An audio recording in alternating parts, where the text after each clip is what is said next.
Judge Allison K. Duncan, who's the first African-American woman to sit on the Fourth Circuit Court of Appeals. But I was a huge fan of her, for one, because she was a Hampton grad.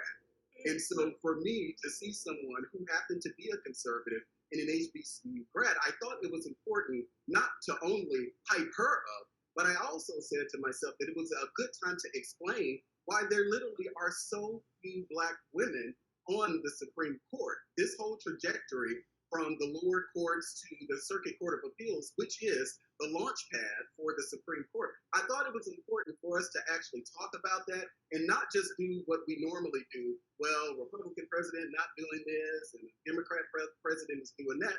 For real, the fact is that Republicans and Democrats alike have not done well when it comes to appointing Black women to the Court of Appeals. And so I thought it was good to actually have a conversation to at least unpack that beyond the trying to get to actually look at race and even politics a bit differently after I moved here to Washington, D.C. Because as liberal and progressive as a place of Washington, D.C.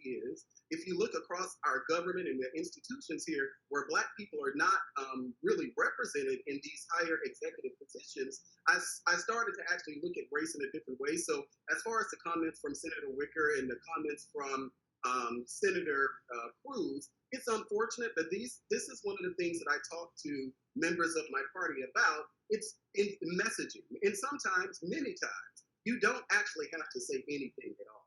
You can just shut up. But, people don't do that. But that's why I'm here to kind of guide them through it, because in many of these instances, they're saying these things to be provocative, but it comes across as racist. And so they get called out for it. And I always advise candidates, clients that, this is not something that you should do. Some things are just better left unsaid.